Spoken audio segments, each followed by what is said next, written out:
7:30 ହେଲାଣି ତମେ ଆଜି ସଜ ହେଇନା କଣ ଏମିତି ବସିଛ? ଭଲ ଲାଗୁନି? ମେକଅପ୍ ହେଇନା ତମେ ଷ୍ଟେଜ୍ ଉପରକୁ ଯିବନି କି? ଭାବୁଛି ଯିବି କି ମୁଁ ଜମା ଯିବାକୁ ହିଁ ଇଚ୍ଛା ହଉନି। କ'ଣ କରିବି ଭାବୁଛି ସେ କଥା। କ'ଣ କରିବି ମାନେ ପଚାରୁଛ ଏ କଥା କ'ଣ ପଚାରୁଛ? ହାଡ଼େ ପାର୍ଲର ବାଲା ଆସିକି ତାଙ୍କୁ ସଜ କରି ସିଏ ବା ଷ୍ଟେଜକୁ ଗଲେଣି, ତମେ କ'ଣ ସଜ ହବନି? ତମେ ବସିକି କ'ଣ କରିବି ଭାବୁଛନ୍ତି? ଆଜି ହେଉଛି ଗୋଟେ ଝିଅର ଖୁସିର ଦିନ, ଆଉ ତମେ ଯଦି ସେ ଯଦି ନ ଇଏ ହବ ଯାଉନ ସେ ପାର୍ଲର ବାଲା ଯାଇ ଡାକିବି କି ଆସି ତମକୁ ସଜ କରିଦେବେ? ଡାକିବା ଦରକାର ନାହିଁ,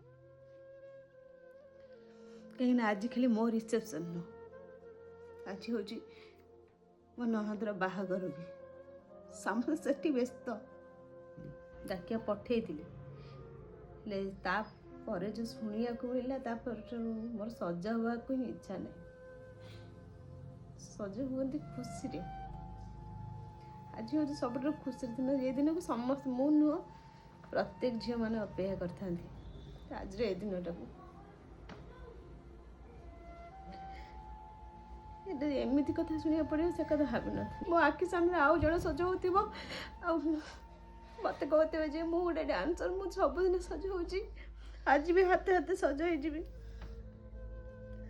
ଦରକାର ନାହିଁ ସଜ ହେବା, ତାଠାରୁ ମୁଁ ଏମିତି ଷ୍ଟେଜକୁ ପଳେଇବି।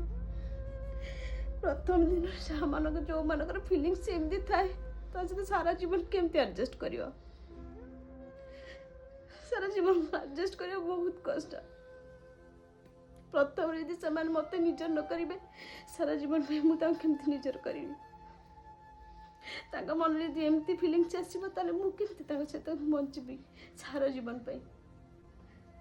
ସଜ ହେବା କିଛି ଦରକାର ନାହିଁ। ଯୋଉଠି ଥରେ ମନ ଭାଙ୍ଗିଯାଏ ସେଠି ଜୀବନ ସାରା ଚାହିଁଲେ ବି କେବେ ଯୋଡ଼ି ହେଇପାରେନି।